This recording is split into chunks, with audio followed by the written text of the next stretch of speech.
After a refreshing round of tea, I think we are all back in action, and it's time for the third session to begin, the last session of the day. This session is called ICT Innovations and Governance, and today we have with us Major General R. Sivakumar, CEO and Head, NRDMS and NSTI Government of India, as the session's chair. Major General R. Sivakumar, please. A huge round of applause for the session chair.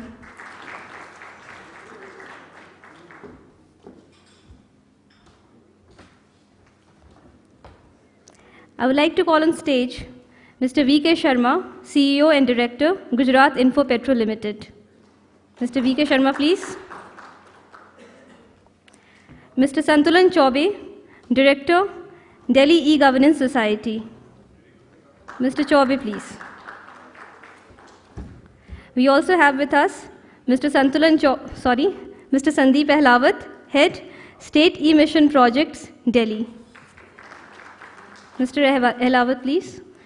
A huge round of applause, ladies and gentlemen. We have had tea, and I think all of us are fresh and active, I suppose. We are proud to have the esteemed presence of Dr. K.K. Pathak, Secretary, Rajasthan Public Service Commission, with us today. Dr. K.K. Pathak, please. And I would like to call upon Mr. Prem Narayan, Director, Ministry of Urban Development, Government of India. Mr. Narayan, please.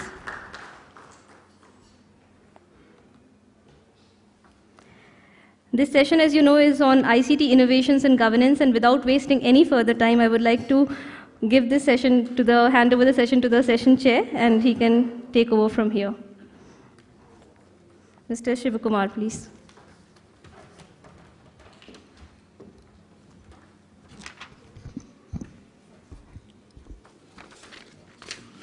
Good evening, everybody. At the outset, I would like to thank Ravi and Government of Rajasthan for giving me an opportunity to be with you all this evening. And this topic, I think it is going to set the tone for the next 2 days of intense discussions which we are going to have on the ICT innovations in governance. I come from a background of maps. I'm basically a surveyor. So right from the beginning, we had been talking about maps. I remember Ravi 15 years ago, he brought out he used to edit a journal called JAS Development. And that time, he brought in one issue with the maps in shackles, because maps were not available. And then Ravi landed into trouble. That's how I met Ravi at that time. Anyhow, from maps we had been talking about geospatial data. So from maps we migrate to data. But that's not the end of it. What people today want more, the younger generations, apps. So we have to go from maps to apps. And we need to talk from e-governance to G-governance, a geospatial governance. I'm very happy that one of my colleagues on the panel today, he is going to talk about the excellent data set created for Delhi, very high resolution, 3-dimensional data set. I'm sure he's going to give a glimpse of that, what they do have. In India, we have done number of things, islands of excellence, a very good ICT projects. One good example is, I go back to my own domain, that is INCOIS, Indian National Center for Ocean Information Services under the Ministry of Earth Science. A very good example of how geospatial data and ICT are really helping people to empower them. Whether it is providing the amount of fish they can get when they go out into the sea, or if the tsunami hits, whether they are going to get affected or not, both the ICT as well as the geospatial data are at the core of them. That's why it is more appropriate. Let's talk about e-governance and the G-governance. But Government of India also realized the importance of this. So now during the 12th plan, under Department of Science and Technology, we are launching a massive program called the National Geospatial Information Systems. It will be a pan-India effort. That is to bring all excellent work done from various parts of the country under one domain and try to provide real solutions not the data, not the any other kind of enabling infrastructure, a real performing infrastructure where you could get solutions and products and services. That way, this evening, we have got a galaxy of speakers who are going to enlighten what they have been doing, and I see many of them are from Delhi also. That way, it is interesting, and I would like to now invite our first speaker, Dr. K.K. Pathak, Secretary, Rajasthan Public Service Commission. I welcome you, Dr. Pathak.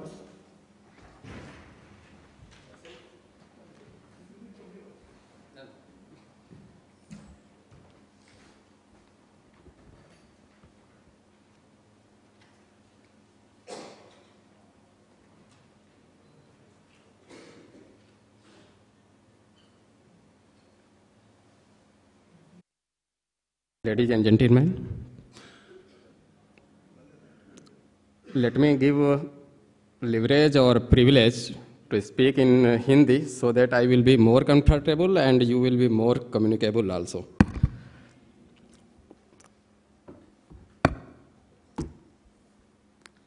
आज जिस विषय वस्तु को लेके हम लोग आज चर्चा करने के लिए आए हैं, इंफॉर्मेशन टेक्नोलॉजी रोज थोड़ी थोड़ी जगह बनानी शुरू कर दी है। सभी लोग कंप्यूटर से वाकिफ हो न हो, लेकिन मोबाइल से वाकिफ जरूर हो गए हैं। हमारी दुनिया शायद इतनी सरल और इतनी जटिल कभी नहीं थी। आप लोगों ने वो एसएमएस कहीं ना कहीं पढ़ या सुन रखा होगा कि वो दुनिया शायद ज़्यादा अच्छी थी जब एप्पल और ब्लैकबेरी केवल फ्रूट्स हुआ करते थे, लेकिन अब दुनिया बदल गई है जब A for apple, B for BlackBerry और सी फॉर चैटिंग करने लगे हैं। टेक्नोलॉजी एक रास्ता तय करती है, लेकिन दूसरी तरफ कब बाधा बन जाती है, इस चीज को थोड़ा सा गौर से देखना पड़ेगा। हमें उसके इतिहास को देखना पड़ेगा। हम लोग आज जिस टेक्नोलॉजी को लेकर चल रहे हैं, कहां पर सहूलियतें मिल गई और कहां पर वो बाधा खड़ी करने के लिए रास्ते भी तैयार कर रही होगी। क्योंकि टेक्नोलॉजी अगर अपने को मरने के लिए तैयार नहीं करती तो वो दूसरे के लिए बाधा खड़ी करने के लिए तैयार बैठी है। अगर डिफरेंट प्लेटफॉर्म्स पर आप काम कर रहे हैं, एक तरफ विंडोज भी चल रहा है, दूसरी तरफ iOS भी चल रहा है और तीसरी तरफ सिम्बियन भी चल रहा हो या चौथी तरफ लिनक्स भी चल रहा हो, तो जो डेवलपर्स होंगे, जो एप्लीकेशन बनाने वाले होंगे, उनके पास ज़्यादा से ज़्यादा चीज़ों पर अननेसेसरी वर्क करने का लोड बढ़ता है। हम लोग जब जिस दुनिया में पढ़ाई किया करते थे, मैं ह्यूमैनिटीज बैकग्राउंड से हूँ, लेकिन उस वक्त में भी सॉफ्टवेयर के 3 कैटेगरीज तो दिख ही जाती थी: operating software, custom software. Application software जो थे उस वक्त बड़े काम चलाऊ ढंग से आते थे। हम लोग विंडोज पर काम करने के लिए आदी हो गए थे और जब भी एप्लीकेशन बनवाना पड़ता था, खुद डेवलप कराना पड़ता था और लाखों रुपए खर्च करने पड़ते थे। एकाएक एक आदमी के दिमाग में ख्याल आया कि हम रोज कितना बना सकते हैं। मैं अभी कुछ अपने ऑफिस के लिए सॉफ्टवेयर डेवलप करना चाहता हूं, या सपोज कि मैं जिस संस्था में हूं वहां पर ऑनलाइन एप्लीकेशन लिए जा रहे हैं या ऑनलाइन एग्जामिनेशन कंडक्ट किए जा रहे हैं। अभी हम लोगों ने हेल्थ पर, एजुकेशन पर तमाम चीज़ों को देखा। सभी को अपनी ओर से खर्च करना पड़ा क्योंकि सभी के एप्लीकेशन का सिस्टम अलग हो रहा है। प्लेटफॉर्म वही हैं, उसी जावा पर, उसी C++ पर कभी iOS बना होगा और आज जो एंड्रॉयड चल रहा है ठीक उसी पर चल रहा है, लेकिन सबकी अपनी ज़रूरतें हो जाती हैं और ज़रूरतों के हिसाब से उसे ढालना पड़ता है। लेकिन एक व्यक्ति को ख्याल आया कि जिस तरह से म्यूजिक बेचा जा सकता है, लोग अपने स्तर पर म्यूजिक के लिए तैयार हो सकते हैं, क्या पूरी दुनिया में इतने इंजीनियरिंग कॉलेजेज हैं, इतने इंजीनियरिंग से जुड़े हुए लोग हैं, वो लोग खुद ही एप्लीकेशन डेवलप नहीं कर सकते? और आज आप सभी लोग जानते होंगे कि एक एक पर कम से कम 5 लाख या 7 लाख एप्लीकेशन उपलब्ध हैं आपके हर ज़रूरत के लिए लगभग। विंडोज ने एक क्रांति लाई और उस क्रांति के बाद उसकी एक बाधा बन गई, क्योंकि उसने वो प्लेटफॉर्म नहीं तैयार किया। मुझे कुंडली अगर खोलना होगा तो मैं दूसरे सॉफ्टवेयर पर जाऊंगा, एडोब फोटोशॉप पर जाना होगा, मुझे परचेज करना होगा, सिस्टम वो नहीं काम करता। अब डेवलपर के लिए अब फ्री हैंड मिलने वाला है। विंडोज 8 आने के साथ एक रिवॉल्यूशन होने वाला है। ये जितने हम लोग अपने एक एक आदमी के लिए के साथ जो चीज़ें सामने आ रही हैं, वो सारी चीज़ें अब तमाम ओपन एरिना मिल गया, एक तरह से ओपन सोर्स खुल गया है और वो सारे लोग अगर बेचना चाहे तो बेचें और फिर फ्री में देना चाहें तो फ्री में मिलने वाला है। पहली चीज़ कि अब हमारे पास प्लेटफॉर्म यद्यपि अभी भी 3 या 4 काम कर रहे हैं, लेकिन डेवलपर्स अब अनंत की दिशा में जाएंगे और आपके पास अनंत फैसिलिटी जाएंगे। दूसरी बात, हम सॉफ्टवेयर की ओर जहां पर देखते हैं, हार्डवेयर पर भी थोड़ा सा देखना होगा। IBM ने बहुत पहले कंप्यूटर जब शुरू किए थे तो उसके दिमाग में कहीं बैठ गया कि सेट टॉप बॉक्स और मॉनिटर अलग अलग होने चाहिए। कूलिंग की ज़रूरत थी, बड़ा होना चाहिए था। बहुत पहले से आपकी मॉनिटर थे, वो जब से TFT आया या LCD आ गए या LED पैनल्स आ गए, तब से वो सिकुड़ तो गए थे, लेकिन अभी भी दोहरे हिस्से में चल रहे थे। हो सकता है एप्पल ने सोचा हो या बहुत सारे लोग अब सोच रहे हैं कि ऑल इन वन कंप्यूटर हम तैयार करके रख लेंगे। एक जगह पर हम डेस्कटॉप को लेके आए, लेकिन डेस्कटॉप की अपनी सीमा है। आपको अगर ऑनलाइन अभी कुछ चीज़ें करनी हो और वो केवल आप कर सकते हो केवल कंप्यूटर पर ही, तो आपको हर बार उसके पास जाना होगा, कंप्यूटर को खोलना, उसका बूटअप टाइम जो बायोस पर चलता है, अभी हम लोग UEFI पर कुछ ही चीज़ों को ला पाए हैं, उसका सिस्टम सेट करना है। It is time consuming. ज़्यादातर वेबसाइट्स को भी आप देखेंगे, ज़्यादातर सूचनाएं डिस्ट्रैक्टर भी होती हैं। सूचनाएं आपको इन्फॉर्म ही नहीं करती, डिस्ट्रैक्ट भी करती हैं। आप किसी किताब को पढ़ना चाहें, सपोज कि आप E-गवर्नेंस में क्या चल रहा है राजस्थान में, और किसी बुक को पढ़ना चाहें, किसी भी लाइब्रेरी में जाना चाहें, या इस देश दुनिया के विषय में कुछ जानना चाहते हैं, मार्क्सवाद को जानना चाहते हैं, आप एक बार कोई किताब लाइए, पढ़ डालिए, गूगल पर हिट मारिए, 1 करोड़ सर्च मिलेंगे, और आपके लिए 1 करोड़ सर्च निरर्थक भी हो जाते हैं, आपको डिस्ट्रैक्ट करते हैं, अलग अलग दिशाओं में लेके जाते हैं। एक विकीपीडिया है जिसके चलते आप कुछ ऑथेंटिक चीज़ें भी पा जाते हैं, अदरवाइज कई जगहों पर अलग अलग प्रकार की सूचनाएं आप लेके पाते हैं। मैं जो बात कह रहा हूँ, किसी न किसी दिन कंप्यूटर भी बाधा बनने वाला है। रास्ता कहाँ से जाएगा? शायद टैबलेट्स भी कुछ सहूलियत देंगे, जैसे लैपटॉप दिए, लैपटॉप का भी युग मर रहा है। जो आदमी समय पर नहीं देख पाता, आप खुद ही देख पाते हो। कल तक नोकिया जो 65% मार्केट कवर करके बैठी थी, आज अपनी जिजीविषा के लिए लड़ रही है। आज HP के साथ संकट खड़ा हो गया, सोनी के साथ संकट खड़ा हो गया, IBM ने अपने डेस्कटॉप वर्जन को कहीं बेचकर किनारा कर लिया। किसी के साथ भी संकट ही आ सकता है। जो कल तक टॉप पर दिख रहे थे, आज मत मान के चलिए कि अगर एप्पल शीर्ष पर है तो वो एप्पल नीचे नहीं जाएगी। जो जायंट्स थे उनके लिए भी संकट, क्योंकि भविष्य उन्होंने नहीं देखा, और भविष्य के लिए की गई आपकी एक गलती आपको बाहर कर सकती है, जैसे आज ब्लैकबेरी के साथ हो रहा है। ये तय है कि हमें अगर ज़्यादा से ज़्यादा सहूलियत पैदा करनी है तो कंप्यूटर आपके हाथ में होना चाहिए, और वो हाथ में आने का साधन मोबाइल होगा। मोबाइल में आने के साथ आज ज़्यादातर हम लोग करते क्या हैं? मोबाइल को हम लोग या तो फेसबुक के लिए यूज कर रहे होते हैं या इंटरनेट के लिए। मैं अभी किसी E-गवर्नेंस के कार्यक्रम में गया था, वर्ल्ड बैंक ने आयोजित किया था। ज़्यादातर लोग ज़्यादा से ज़्यादा पावर, ज़्यादा से ज़्यादा बैकअप, ज़्यादा से ज़्यादा बैक एंड सपोर्ट की बात करते हैं। हमारे पास इतनी बैंडविड्थ हो जाए, हमारे पास इतनी कंप्यूटर्स हो जाए, इतना बड़ा सर्वर हो जाए, इतनी रैक्स मिल जाए, इतना प्रोसेसर हो जाए। माना ज़रूरत है, लेकिन क्या आप ज़रूरतों के हिसाब से सर्विसेज क्रिएट कर रहे हैं? क्या आप केवल वीडियो कॉन्फ्रेंसिंग के लिए इन चीज़ों को यूज करना चाह रहे हैं, ज़्यादा से ज़्यादा बैंडविड्थ का यूज करना चाहते हैं? सर्विसेज अगर नहीं है तो आप केवल अपनी तरफ से पुश थ्योरी लगा के बैठे हुए हैं, पुल थ्योरी वहाँ पर डेवलप ही नहीं हो पा रही है। तो हमें उन चीज़ों पर भी देखना होगा कि जिस साइड बाय साइड चीज़ें चलनी चाहिए, पैरेलल चीज़ों को चलना चाहिए। मैं जिस संस्था में काम करता हूँ वहाँ बहुत सारे लोग, पिछले साल में हमारे यहाँ लगभग 20 लाख कैंडिडेट्स ने अप्लाई किया था ऑनलाइन। ठीक है, अच्छी बात है, बहुत सारे संस्थाएँ करती हैं। हर बार एक बात छोटी सी ध्यान में आ गई कि हर एग्जाम के लिए कंडक्ट हम करते हैं, बहुत सारे एग्जाम कंडक्ट करते हैं, हर बार अलग से अप्लाई करने की जरूरत क्यों पड़े? हमें केवल इतना चाहिए होता है कि उसने फीस जमा की या नहीं की, और हमारे पास उसकी कोई रेफरेंस आईडी है कि नहीं पुराने डाटा की। एक बार बात ख्याल में आ गई कि कहीं से वो अपनी पुरानी रेफरेंस आईडी हमें SMS भी कर दे तो हम एप्लीकेशन को अपने आप रिन्यू कर दें। एक छोटी सी चीज होती है और एकाएक लगता है कि बड़ा सा क्वांटम लीप क्रिएट करके चली जाती है। आप बहुत छोटी सी चीज़ बहुत सारी सहूलियतें देकर आपको एक, अभी हम लोग हेल्थ पर बातचीत कर रहे थे, एक ऐसे ही वेंडर को ख्याल में आया कि अगर सारी सूचनाओं को, हर एक ANM है, ANM अगर सूचना को जिस दिन कोई महिला उसके यहाँ रजिस्टर्ड होती है या किसी दिन उसके मिसकैरेज हो जाता है या कोई ऐसी घटना घटती है, उसको क्यों नहीं हम SMS दे दें और उसकी SMS की आगे तक कार्यवाही की जाए। और सबके एसएमएस को, जैसे व्हाट्सएप काम करता है, जैसे आपका फेसबुक काम करता है, ठीक वैसे ही उसने सिस्टम डेवलप किया। और उसका परिणाम क्या हुआ? जब भी कोई घटना घटती है वो चीज़ें सीधे मॉनिटरिंग में चली जाती हैं। एक चीज़ एकदम स्पष्ट है, जैसे आप कई बार रावण का जो अमृत है उसकी नाभि में बसता है। पुरानी कहानियों में देवताओं के जो प्राण, दैत्यों के जो प्राण हुआ करते थे वो प्रायः चिड़ियों में बसा करते थे। आपको अगर किसी समस्या का निराकरण पाना है तो उस दैत्य से लड़ने की बजाय उस चिड़िया को तलाशना पड़ता है। मैं अभी जब पढ़ाई कर रहा था उस वक्त एक राजीव चावला आईएएस थे, उन्होंने पहली बार लैंड रिकॉर्ड को कंप्यूटर पर डालने का काम कर रहे थे। किसी ने उनसे पूछा कि क्या ये चीज़ें करप्शन को कम करेंगी? उन्होंने कहा कि मैं ये दावा कभी नहीं करता, मैं तो केवल इतना कह रहा हूँ कि जो अब तक चीज़ प्राइवेट डोमेन में हुआ करती थी मैं उसे पब्लिक डोमेन में ला रहा हूँ। जब तक एक आदमी के आधिपत्य में चीज़ें थीं तब तक वो उसका मिसयूज कर सकता है, इन्फॉर्मेशन देने से इनकार कर सकता है। मैं तो केवल उस पर लाइट डाल रहा हूँ।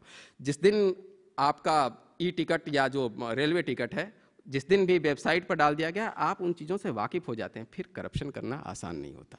करप्शन रास्ते तलाशता है उन अंधेरों में ही, उन अंधेरी चीज़ों से ही, गलियों से ही कर गुजरता है। और अगर आपने एक बार उस पर लाइट डालने के सही रास्ते डाल दिए, ट्रांसपेरेंसी का सही रास्ता डाल दिया, तो निश्चित तौर पर चीज़ें अपने आप बदलने लगती हैं। एक मार्क्स का बड़ा फेमस कोटेशन है, दुनिया का इतिहास अगर आप पढ़ रहे हों तो ये भूल जाइए कि ये राजाओं और युद्धों का ही इतिहास है। भौतिक चीज़ें तय करती हैं कि आपका इतिहास किस दिशा में जाएगा। जिस दिन मोटर हाथ से चलने वाली चक्की की जगह मोटर से चलने वाली चक्की आ जाए, उस दिन राजतंत्र कायम नहीं रह सकते, क्योंकि उस दिन आर्थिक शक्ति पूंजीपति के हाथ में आ गई और पूंजीवाद का आना तय हो जाता है। ठीक ऐसा ही टेक्निक के साथ होता है। जिस दिन तकनीक आम आदमी के साथ आ जाती है, फिर आप उन करप्शन की चीज़ों को बचा के रख ही नहीं सकते। हमने डेमोक्रेसी लाई दुनिया को बदलने के लिए। पिछले 5000 सालों से हमने एक राजतंत्र का सिस्टम देखा था, मोनार्की देखी थी। कहीं वेलफेयर स्टेट की धारणा अगर आती भी थी तो वो एक प्रकार की उनकी दिलेरी होगी या उनकी अपनी व्यक्तिगत समझ होगी। किसी को ख्याल नहीं आएगा कि एक सुदामा पर कल्याण करने के लिए कृष्ण जो इतने उदार हो जाते हैं, पूरी दुनिया में, पूरे जगत पर क्यों नहीं उदार हो पाते, सारे की गरीबी क्यों नहीं देख पाते। लेकिन डेमोक्रेसी ने इन चीज़ों को एकाएक उस रास्ते पर ले आई कि आम आदमी समझ सके। और पहली बार जो टेक्नोलॉजी है, टेक्नोलॉजी ने रास्ता सुझाया कि हम सभी के साथ पहुंच सकते हैं, सभी के पास पहुंच सकते हैं। लेकिन एक मैट्रिक्स है, आपने देखा होगा, वो दुनिया मैट्रिक्स फिल्म देखी होगी। आदमी टेलीफोन की लाइन से गुजरता है और अपनी चीज़ें पहुंचा सकता है। एक कहानी के साथ ख़त्म करूंगा, ताओ कहानी है। हमारी ये टेक्नोलॉजी से लगाव या लगाव अभी बहुत दिनों तक जारी रहने वाला है, और वो तब तक जारी रहेगा जब तक ये उपकरण ख़त्म नहीं हो जाते। इसको अंत में अपने को ही निरर्थक न कर दें, क्योंकि सीधा अगर जब तक हमारा संवाद अपने मस्तिष्क का आपसे न होने लगे तब तक ये प्रोग्रेस जारी रहेगी। एक कोई सबसे बड़ा धनुर्धर, आपने भी शायद जैन कहानी है सुन रखी होगी। किसी आदमी ने तीरंदाजी सीखने की कल्पना की और सोचा कि तीरंदाजी हमारी और ज़्यादा प्रगाढ़ हो जाए। वो सीखता गया, शायद छोटे से छोटे लक्ष्य का निशाना संधान करने में सफल हो गया, लेकिन कोई उसे सबसे बड़ा धनुर्धर नहीं कहता था। और एक बार कहीं चर्चा चली तो किसी गुरु के पास पहुंचा। गुरु ने कहा मेरे भी गुरु हैं और वो कहीं पहाड़ों में रहा करते हैं। उन पहाड़ों में उनके पास मिलने के लिए गया। उसने कहा मैं सारे लक्ष्य संधान कर लेता हूँ। उसने कहा कि ठीक है, ऊपर इन चिड़ियों को देखो, क्या इन्हें तुम मार सकते हो? उसने तीर निकाला, लेकिन उसने कहा कि अभी भी तुम्हें तीर धनुष की जरूरत पड़ती है। ये बात अचानक उसे कि जब तक तीर धनुष भी हैं तब तक आप सबसे बड़े धनुर्धर नहीं हैं, कहते हैं।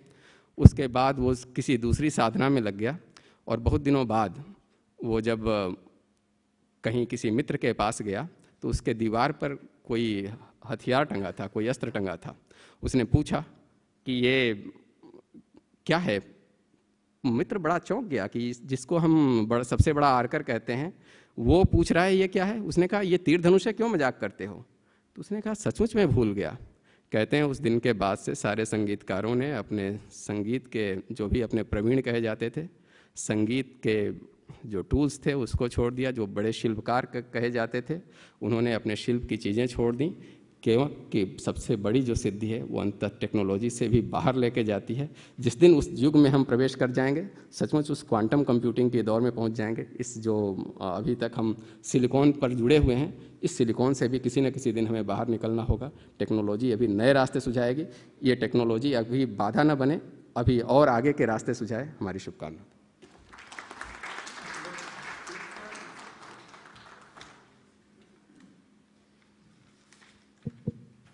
Let's thank Dr. Pathak. Probably we could have questions at the end of the session when all the speakers make their presentation. Next, I would invite Mr. Prem Narayan.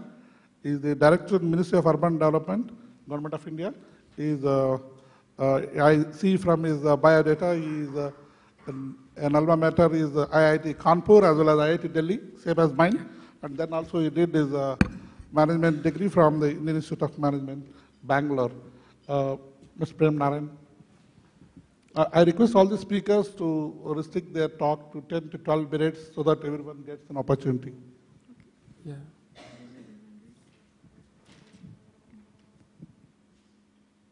Yes.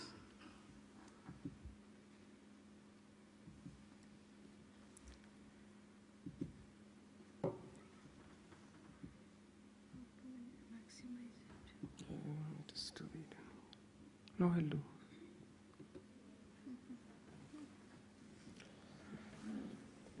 Respected Chair, Major General Shiv Kumar, co-speakers on the dais, ladies and gentlemen, it's my proud privilege to be part of this session.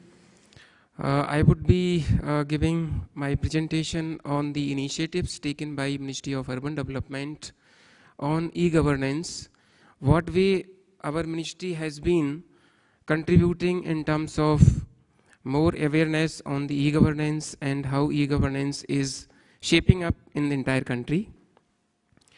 My presentation would cover the e-governance initiatives of our ministry. We have got JNNURM, Jawaharlal Nehru National Urban Renewal Mission. It's a Government of India scheme of 1 lakh crores, where the projects on 9 sectors of urban development are sanctioned by the ministry. And it's a reform-linked scheme where all the states are required to achieve 23 reforms in order to further take funds from Ministry of Urban Development. We have also developed a project management information system on JNNURM. I would be giving more details on that.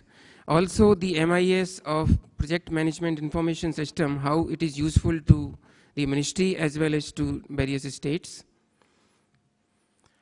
On the e-governance initiative fronts, our ministry has e-Awas, a very famous National e-governance award-winning website, which takes care of about 66,000 houses allotment, online house allotment in Delhi, and about 36 houses allotment across 8 regional centers. We have got e-Seva, that is CPWD's online service monitoring for government accommodation and maintenance. E-Dharti is another initiative on management of government properties, that is under Land and Development Officer in our ministry. We have got PMIS. We have e-governance reform achievement by ULBs in states to claim funds flow under JNNURM. Just to give you a brief about JNNURM, it's a project-based program on Government of India linked with the achievement of state level, ULB level and optional reforms. Put together there are 23 reforms. E-governance is one of the reforms. And the idea is to encourage reform and fast-track planned development of identified cities as prioritized by the states. The focus is to create economically productive and efficient as well as equitable responsive cities. This program was of 7 years duration, and it is getting successfully implemented across the country. Just to give you a glimpse of the JNNURM scheme, we have got 2 schemes, that is UIG, that is meant for 65 mission cities, and UIDSSMT is meant for small and medium towns in the country. There are 4,113 towns identified, out of which we could able to cover 672 towns. And there are 807 projects under UID SSMT, out of which 269 have been completed. Whereas under UIG, we have got 164 projects completed out of 552. The scheme has got overall allocation of 42,900 crores, and the approved cost of the project is about 80,000 crores, and we have got total about 1,400 projects under this. There are 9 sectors under JNNURM: the water supply, roads, urban renewal, heritage, stormwater, drains, parking, and the soil erosion. The projects are prioritized by the states under these sectors, and then Government of India approves the projects and the further funds flow takes place. Just to give you the under these 9 sectors, the priority sectors decided by the states majorly are on the water supply. We have maximum number of projects, followed by sewerage, drains, solid waste management, roads and flyovers. On governance reform, the forum is basically on the e-governance. Just to give you an idea, across the country, we have got 65 mission cities. It is important to mention that we have got 37 cities which have achieved e-governance across reform. Under e-governance reform, we have got 8 modules, and these 8 modules have been achieved by these 37 cities. Prior to JNNURM launched, that is prior to 2005, we were having e-governance initiatives only in 4 metro cities. Now in 2012, we have got 37 cities which have achieved e-governance across the country, and we are monitoring the e-governance initiatives through our reform appraisal agency across the country. Just to give you, because the conference is here in Rajasthan, I am happy to say that Rajasthan has achieved e-governance reform, and we have got 2 mission cities identified in the state of Rajasthan, that is Jaipur and Ajmer. All these reform has modules under e-governance reform has been achieved. These are resulting into improvement in the service delivery, decentralization, better information management and transparency, citizens' involvement in governance, overall improvement in urban governance across all departments at all levels. The objective of the PMIS, which has been developed for JNNURM, is to provide online and up-to-date information for management and monitoring of projects by JNNURM Directorate. This is also allowing the JNNURM Directorate and TCPO to update status of projects, their appraisal and approval, uploading the information related to release of funds and the completion of projects, also allowing the SLNAs, that is the state level nodal agencies, to enter data for projects of all urban local bodies under their control and monitoring. The state level nodal agencies are submitting the detailed project reports, utilization certificate and QPRs through PMIS for better monitoring and further release of funds. This PMIS, the flow of information, the flow is like, first the project sector is identified by the ULVs of the state, then the ULV and the SLNA, they prepare the DPR, that is appraised at the state level, and it comes to the Government of India. There the projects are further appraised. After that, there is a state level sanctioning committee that approves the project, and then afterwards, once the projects are submitted as along with the priority decided by the states, then Ministry of Urban Development approves the projects, and further to that the funds flow takes place, and after the utilization of funds and achievement of the reforms, further installments are released to the states based on the utilization submitted by them and the reform status on the quarterly progress reports submitted by them. And once the project is completed, then the SLNAs are uploading the completion certificate. The responsibilities for the PMIS registration of ULV lies with the state government. Submission of DPR also at the state level. Appraisal is done both at state and ministry level. Disbursement of funds takes place at the ministry level to the states. submission of UC, QPRs, completion certificate, all these are at the state level. Uploading of orders, minutes of the meeting, both at state and ministry level, and the MIS for the stakeholder is monitored at both the level. We have got certain features in PMIS, online registration of the SLNA and the officers working under them. There's an online user guideline available on the website so that any user can download the user guide and take the guidance from that. In case if the user is forgetting the password, that facility has been inbuilt. This is for two types of scheme, that is the UID and UID SSMT and UIG. There's a easy navigation through home, back and print button. It's a user-friendly application and generation of MIS report for analysis at the ministry level, state level, or even for answering the parliament questions. The project nomenclature is it may be little technical, but we have put a lot of energy into designing the whole website.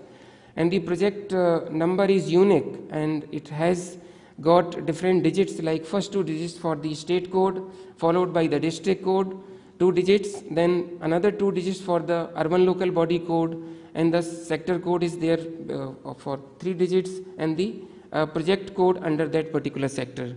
So each and every project code is defined and it's unique, it cannot repeat for any such project. This is the home page of the website. We have also created a facility as we take the mouse on different disk on the different circle, the gist of the information is displayed, and once the mouse comes at the center, the overall picture of the say UID SSMT is reflected in terms of number of projects approved, completed, approved cost, ACA committed, and the ACA released to the states. We have got different links for uploading the information by the SLNA, by the ministry, then the generation of utilization certificate, quarterly progress report by the states, then the MIS, acknowledgement of the utilization certificate, quarterly progress report, so that every information uploaded by the SLNA, it is available on the website in time-bound manner. These are some screenshots how the DPR submitted by the SLNA. The finer details are available. SLNA, once the appraisal is done, at that level they have to feed the information so that the further flow of the project takes place. Then the approval, once the approval is done by the ministry, then at that level the entries are made by the concerned desk in the ministry. Then SLSC approval at the state level, those details are fed. Then once the MOUD approves the project, at that time the project is reflected on the website for viewing by the state, and then the state get the first installment released against the project so that the project can commence from that state. Here is the installments and incentive releases. Once the releases are done by the Ministry of Finance Expenditure Department, the orders are uploaded on the website, and it is for the information for the state to further take the money from their exchequer as the funds get transferred from Government of India to the state exchequer. Once the project is completed, completion certificate is displayed. This is online utilization certificate generated online on the website, and then the printout is taken for the reference of the SLNA. Quarterly progress, I am just rushing through because paucity of time. So the QPR, yeah. Then the uploads, we have got uploads of the UCs, release orders, everything. Then this is the MIS. Once we click on the 807 button, we get the state-wise and sector-wise information. This screen shows that once this gives the information on the every state, for every state how many projects are approved, what is the number of projects completed, and the other financial details. This is the state-wise summary for all 32 states. Here is the sector-wise summary we get. for all the 9 sectors, the total projects approved, completed, and the financial details. Then for each detail, we further drill down on particular state, and then we get this type of screen. And further drilling down on this, we get the details of the releases, and the copy of the release order is PDF copy is displayed on the screen. And once we click on the completion, then the completion certificate is also displayed. So entire information has been captured in the PMIS website. We have got for each and every project, for 807 projects, single sheet available, which has got the information on project details, the SLNA appraisal, the financial details, and the completion details.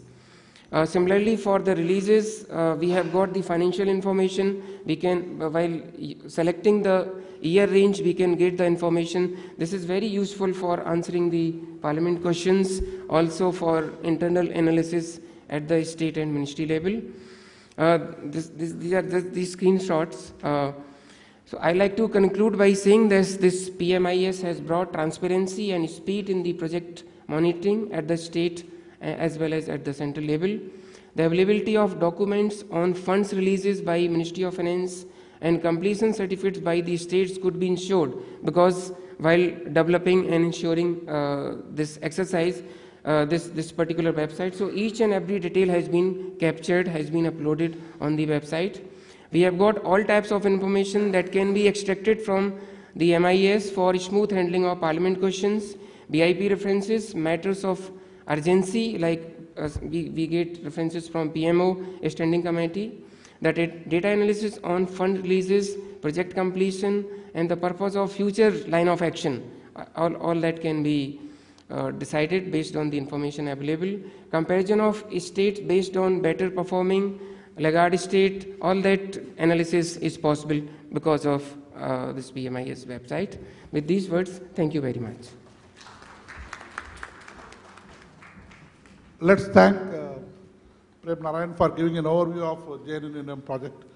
Now I invite V.K. Sharma, CEO and Director of Gujarat Info Petrol Limited.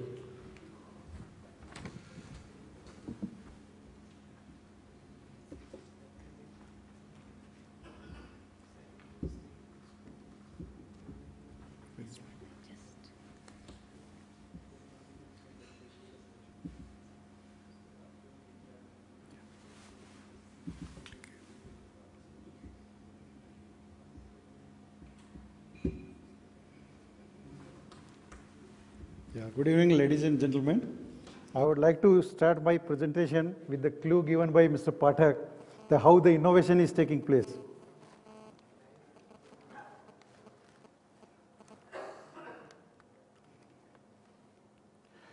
He mentioned that Apple used to be known as fruit, now it is more famous with the iPhone. Likewise, BlackBerry used to be the fruit, now it's the BlackBerry smartphone. Mango used to be the fruit, now the Windows 7.5 is coming with the smartphone. Banana used to be fruit, now it is the Android OS 1.1. Now ice cream sandwich used to be the food item, now it is known as the Android OS 4.0. Like tablet used to be the medicine tablets, now it is known as the mobile version. Technology used to be earlier on the PC and the desktop, now it has come on the mobile and tablets. So I would like to give a small presentation about the GIPL, how we have done this innovations in Government of Gujarat. GIPL is a 100% subsidiary of Gujarat State Petroleum Corporation, is the state PSU, and is the IT arm of Government of Gujarat. Government of Gujarat has issued a GR that any department is found, they want to have any IT work, they can give it to us on nomination basis, no tender is required for that purpose. We are A category license, ISP license holder, providing about 300 Mbps bandwidth to the various corporation and the state government departments. We have the employee strength of about 450 employees. We have our own world-class data center where many of the departments are hosting their services, applications, servers, etc. We are the total solution provider for many government organizations like GVNL, it's the electricity board. Earlier, about 10 years ago, we did it unbundling. They were having the huge amount losses of about 800 crore, now they are in profit. We implemented as TSP the commercial tax, the VAT implementation we did it about 7 years ago. RTO, we implemented the Sarthi and Vahan software. We implemented that check post and we are operating the check post also. Gujarat Forest Department, we created the MIS for them. Agriculture Department, Tourism Department, Water Department, Education Department, Handloom and universities, etc. We are the total solution provider. We are providing the ERP services. We have implemented the SAP or Oracle for the GUVNL, GMDC, GSPC, Sabarmati Gas, GSPC Gas, BECL, GIPCL, etc., etc. Software, we have created the MIS for the Forest Department where the entire thing are on the mobile, they can fill that MIS. Likewise, agriculture, we developed the MIS. For Gujarat Seed, also we developed the MIS system. Gujarat Livelihood Promotion Company, we developed that MIS. Education Board, we have developed their student registration, teacher registration, school registration, and we are hosting their examination results for last 8 years. And you can imagine in 1 hour, we have to handle 1.2 crore hits. So we are managing that kind of hits in 2 hours. Then university management system, we have given for the 2 universities. One is the Pandit Deendayal Petroleum University. We have created this university our own. We have spent about 200 crore rupees there. And I was founder registrar and financial controller for that. And Mr. Mukesh Ambani is the chairperson for that. So we have the 10 universities collaboration with them. In one class, 275 students used to be there. The teacher used to ask that attendance please, a small device will that student has to push that button, the attendance is there. Likewise, the grading is also done through that small device only. Likewise, we did this concept to convocation for Saurashtra University and 2-3 other universities also. For Gujarat Tourism Development Corporation, we have developed 3 devices. The moment you land up into the Ahmedabad, you can go to the counter and you can download the apps, and if you want to go Somnath or any Dwarika or any place, you can get that route, etc., and the location, everything you will find there. Likewise, very soon we are going to organize the Ranotsav. The online booking is there. You can book those online tents, etc., AC tents through your mobile. Then BRTS, we have operated the Ahmedabad BRTS, which is one of the best BRTS. Mr. Nayan will endorse this view, and now we are going to operate very soon the Rajkot BRTS also. And we are not only providing the software, but we are providing the trained manpower also for 3 to 5 years to take care of those things. Some of the examples are GUVNL, commercial tax, RTO, forest, and other government departments we are managing ourselves. Regarding network side, we have our own bandwidth capacity, website development, web hosting, and ISMS implementation, IPS, CA, etc. we are implementing. We have our own developed software, pipeline asset management, which takes care of from the day one the pipeline is started, and the all leak detection system for the oil and gas pipeline as well as the water management. Now I am talking about the innovation made by the GIPL specifically. For forest department, we created a smartphone surveillance system. All beat guards of the forest department, they have been provided a smartphone, and now at the central control command center, I am monitoring the position of those beat guards in jungle, whether they are at the post or not.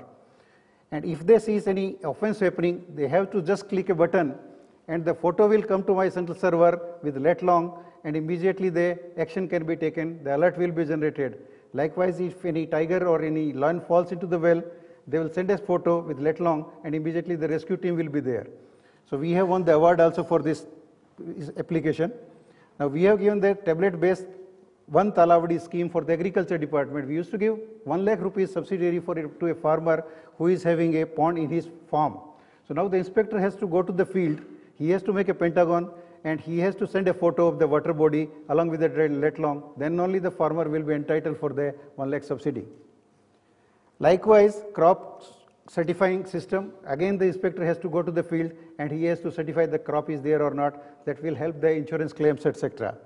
Similarly, the tablet-based seed certification, the seed certification corporation, they are selling the seeds to the farmers.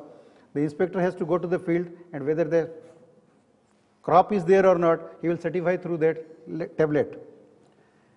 Then similar, as I spoke to you about the mobile-based system for the tourism, it's all tourism department that is available on the mobile. Very soon we are going to start the e-challan system where the traffic person will be having a small device with him, a smartphone kind of thing, and he has to, if he sees any offense happening with the driver, he'll verify his driving license and the registration book, and immediately SMS will come from the central server, because we have already created a state registry, and we are the first state who has created the state registry for all vehicle registration as well as the driving license, etc. Then he can charge the fine by the credit card or online system, whatever the way the person wants to make the payment, and the amount will be deposited into the treasury in next day. Likewise, very soon we are going to start the connecting all 350 temple of Gujarat, where all e-Aarti and e-Darshan will happen. And Somnath is already started.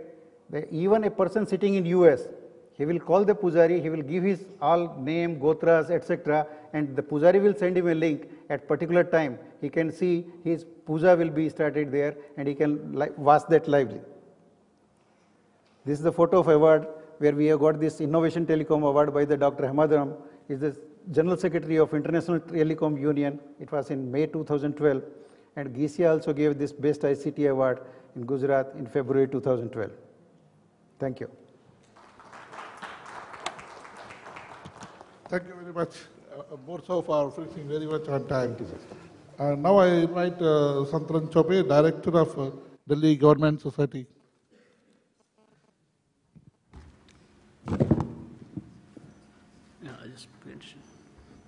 Thank you very much, sir. I will be in time, sir. Just 10 minutes I will take to just tell what we are doing exactly in front of GIS in Delhi government.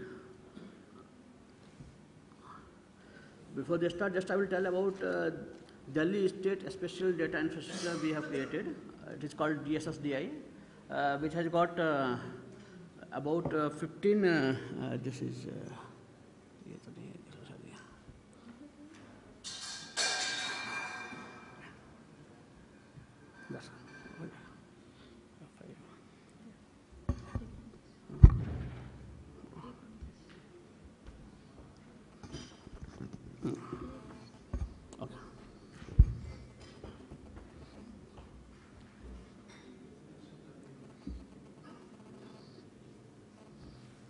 okay, so my time starts now, sir.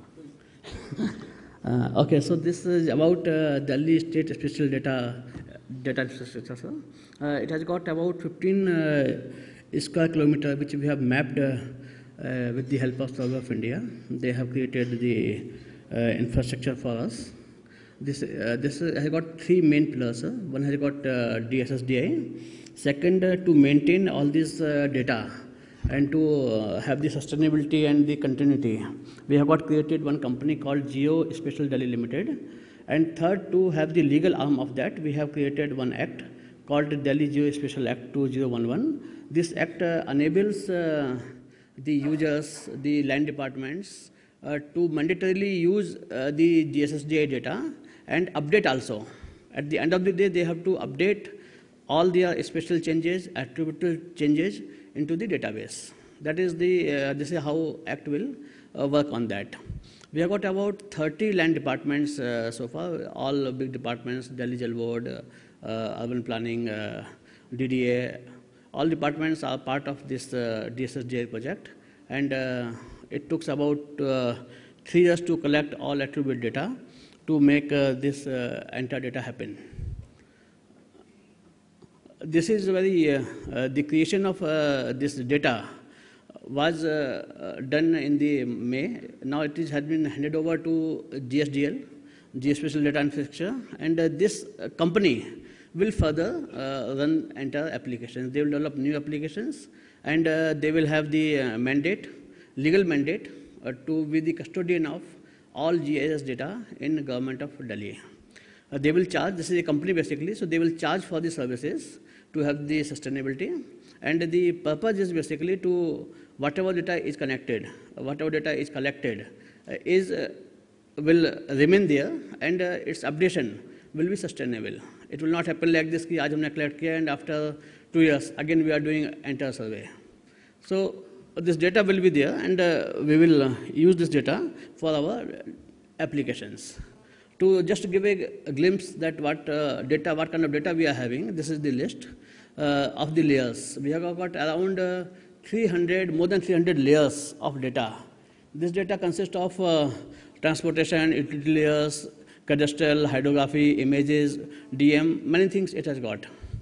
The interesting thing is that we have got attributes which is underground. All the underground utilities are in our database. This has been scanned using TeraVision machines, and around 15 feet down the line, we have got data of sewers, lines, gas pipelines, all data we have got in our database. So this is very important database what we have got. Now the challenge is to maintain it. The challenge is to ensure that its continuity, its applications are developed, and this data will only be used in future when there are many applications are developed. Various planning departments like UTPAC, DUSEV. DUSEV is one agency in Delhi government which talks about, which is managing the rehabilitation of the slums, and drainage, sewage planning. Now they are using this data as their need, but still there is a need to develop various applications, small applications, which will ensure that this data is used in future, not only their planning, but also for their day-to-day usage. We are also proposing to have a public portal where lots of information we will be providing to common public. There are about 60 layers are there, which will be used in our geo portal, and we will also use crowdsourcing in coming days, so that people who are using our data are able to update the information, because continuity of the information is very important. Even Delhi Police is now using DSS GI data infrastructure in their own surveillance and camera surveillance. They are the list of departments which are basically using their data. Now this is the future I am talking about. As I told you that these are the applications which will make this data happen, and its sustainability will come only through the applications. And this application just GIS assisted detailed river bank mapping we are doing. Geospatial enabled disaster response center we are also making, and lots of these applications from various departments like Delhi Jal Board, election, we are doing it. Even MCD is also coming with all our property taxes and other data they also be feeding in that. Now this entire list I am telling you. This is just, I took some photograph which depicts its 3D white model and other thing which tells how the inner lines and underground utilities are kept and they are used when the data is populated in the map. One more. Now this is summary basically. We have created one data which is the basically database pertaining to various departments. Now this synergy of this data will come when all the departments will start using in same time. So we have developed one application. This is not part of this presentation, but I would like to tell this, that one application we had developed about 6 or 7 years back about road digging application, where people, our land departments like Jal Board, MCD, other people used to give the data when they are going to dig the road. Now in its next version, when GIS has come, we are having PDM software. This is called Plan, Dig and Monitor software, where the agency, there is an entire process is there. Briefly I will explain. The process is that agency who is want to dig that road, they will come, and we will give all the list of the utilities to that department, that what are the utilities you are going to have, and they will ensure that these all the utilities which are there remain there intact. They will do their work and they will come back. That will be centralized. One more advantage will be that at the same time Jal Board is digging and MCD or telephone department also want to dig, they can join together and they can one way they can dig the road. So this is one of the applications what we are going to develop in going to develop using GIS. But there are many applications which will come in line, and this data which I got about 350 GB data we are having, which is kept for the various applications. Second thing what we are doing here, about the open source. Now, this entire data we are having, now we are trying to build the applications on top of the open source applications on GIS. And we are encouraging departments that they should come and develop the application as and when their studies is required. That's all. If any question you want to ask, you are most welcome. Thank you. Let's thank Santaran Chobe for giving us an excellent view of what is happening in the 3D GIS project. It is a unique project in the world, not only in India. Now I invite the last speaker of this session, Mr. Sandeep Pallava. He is again from Delhi, head of the State E-Mission project of Delhi.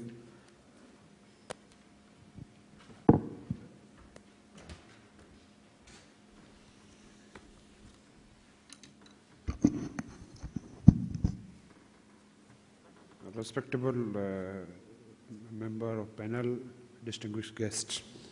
So I'm the last from panelists, and I will take least time. I'm assuring it. So till time we have learned a lot on infrastructure. Now we should come on service delivery. So like all other states, around 12 states has enforced service guarantee acts in their respective states, and Delhi is also among that. I am from Delhi at SCMT, and I am going to share some struggle story. So mandate was that when a pizza boy can deliver pizza in a stipulated time, and if he is not able to deliver in a stipulated period, in half an hour time, he is supposed to deliver freely. Why not government?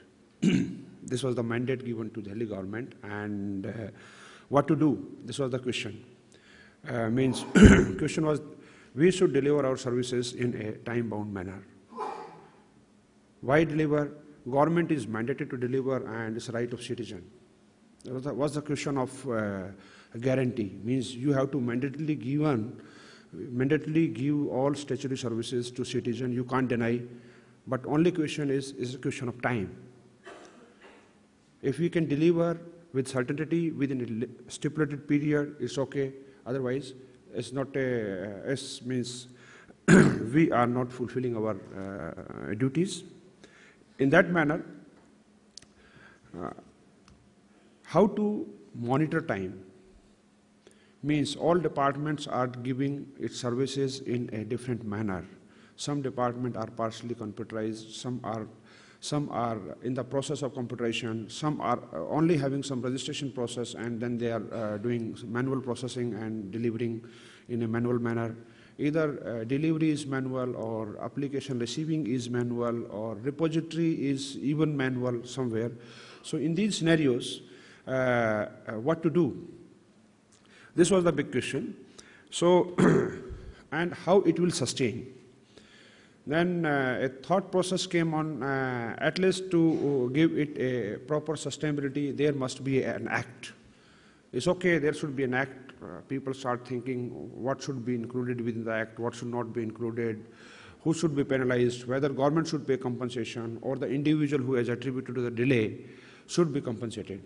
These were the different questions. Then finally, an act came, and the genesis, I had told you this was the requirement, and the key features in the act was that if a delivery is delayed beyond stipulated period, then a penalty of ₹10, subject to maximum of 200 rupees, will be paid to consumer or citizen, and this penalty will be recovered from the officer, officials, or a group of officers who has attributed to the delay in proportionate manner. It's a fantastic thing, but how to do it? Means we are having no system, or we want to apply or enforce this act on all services. So a thought process came, we must have a consolidated data, we must have a single system that can simply map the total processing process and delivery process. So different processes are there. So no system is feasible who can answer for all services. So systems are in existence. So we evaluated some systems. There was a system of NIC, which is some monitoring system where deliveries can be monitored. We thought over to customize that system, and finally we found interoperability need to be introduced, and there should be a system who can even function if other systems are only pushing data in a periodic manner. Means in-date and out-date needs to be captured, and that in-date and out-date, in-date for the application receipt and out-date is the service delivery date. These two dates are need to be captured, and the difference is greater than a stipulated period, then according action is there. So these data is to be pushed on a central repository, and then it can be monitored. So once we got this answer, there were different challenges arised. Another challenge is resistance. Somewhere bureaucratic resistance was also there. And another resistance was multiplicity of authority. In Delhi, all services are not being catered by state government. Some are in the purview of federal government, and some are being delivered by municipalities, and some services are also, some public services, even government public services, are being delivered through some private companies like power services, billing services. So multiplicity of authorities. So can a single government, state government act can cover other bodies also? Means our act cannot be applicable on our urban development body, which is GDA, comes under federal government, central government. So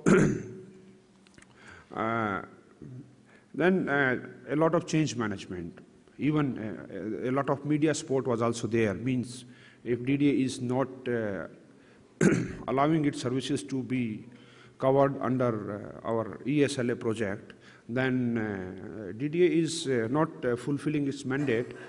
Other bodies are delivering and are happily offering their services to be covered, then DDA should also cover. That kind of media pressures were there, and then finally these bodies came into the umbrella of ESLA. And slowly, since it's a push-down approach and then top-down, and then bureaucratic resistance was also overcome. And it was enforced on 15th of September 2011, and prior to that, it was run on pilot basis around 6 months. So impact was that in the trial run period, it was observed around 58% services or 58% applications total received were delayed beyond their respective stipulated periods.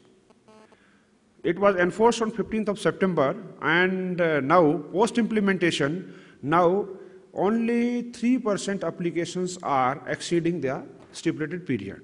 So the impact is we have reduced from 58% to 3%.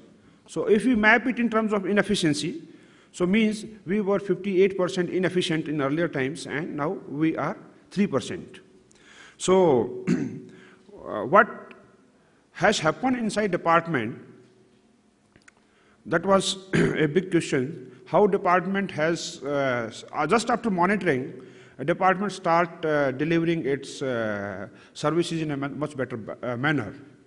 Earlier there was no target time, now people are having target times, and people like to follow targets. If people are given targets, then people are willing to follow them. So then finally, now we are having 2-3 learnings. One is a feeling of monitoring is a big deterrent of inefficiencies. This study or this it proves it. And another one is a simple software. Means it's a so small software, it is only capturing in-date, out-date, application ID, and application name, service code already defined in the system, departmental code already defined in the system. So it is capturing only 4 or 5 details, and it is further calculating and giving a simple report, you may say MIS or a slight smart dashboard also. So it's a so small system and it can bring big changes, big impacts. So I have also gone through some article of Secretary IT Rajasthan. He was of the view big systems usually fail in government, and small systems sometimes create impact. So this is rightly applicable here. And we have also learned some change management strategies, means how to convince people, and sometimes what kind of strategy is to be opted. Simple state strategies don't work in government. Sometimes you should be slightly deviating from the routine things, then you can bring some changes. So with these words, I'm closing. Thank you. Let's thank Sandeep Palawat. Now we can have a few questions, I think, before the dinner is laid out, and we can go out. So if anyone wants to ask a question, please do so. You can point the question to a particular panelist, and also please state your name and the organization you belong to. The floor is open now. Not really? I think everybody is hungry, looks like. Though then we'll be finishing this session on time.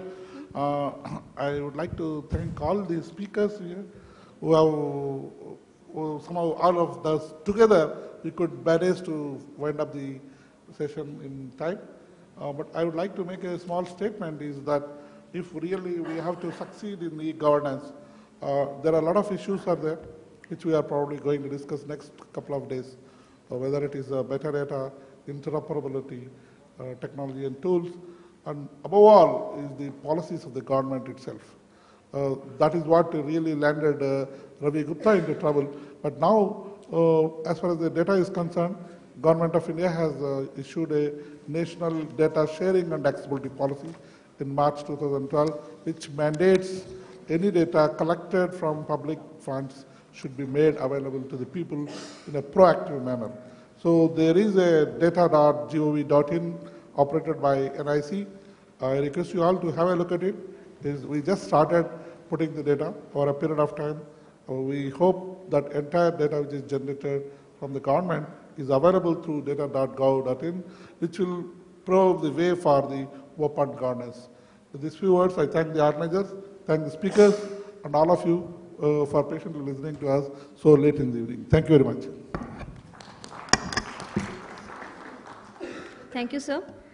Before we wind up, we have a small token of appreciation, memento presentation for all the speakers.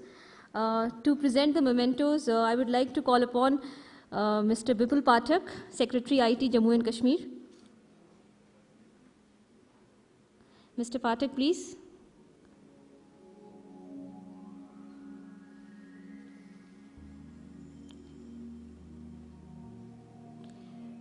I would request our colleague to please come on the stage and present the mementos as a token of appreciation to all our speakers, starting with Mr. Prem Narayan, Director, Ministry of Urban Development, Government of India. I would request Mr. Bipul Pathak to please give the memento to Mr. Prem Narayan. An interesting and detailed presentation that he made. Next, I would request Mr. Pathak to present the memento to Dr. K.K. Pathak, Secretary, Rajasthan Public Service Commission. A very interesting presentation made by him, speech made by him.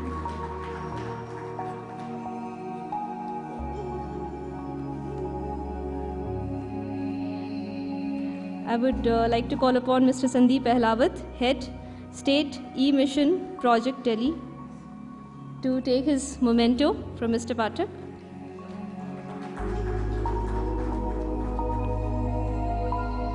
I request Mr. Pathak to present the memento to Mr. V.K. Sharma, CEO and Director, Gujarat Info Petro Limited.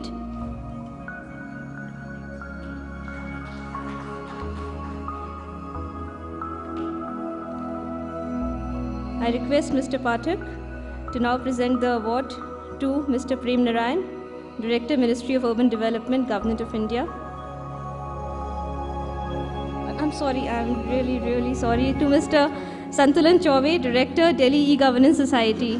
I am sorry for the goof up.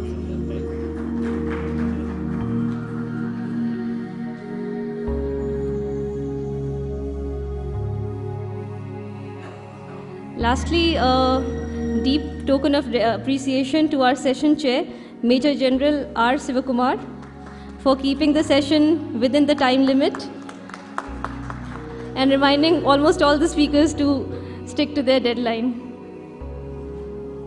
Thank you all for being a part of eGov Knowledge Exchange. I now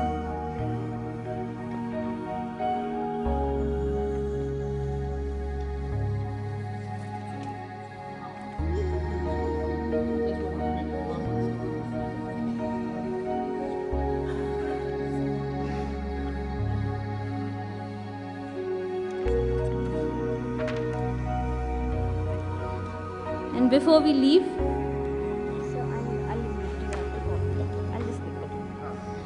leave, I would like to announce that you can join us for the dinner in the banquet lawn, which is just next to this hall. So meet you all there. Thank you. Thanks, and thanks a lot for coming and being a part of eGov first day.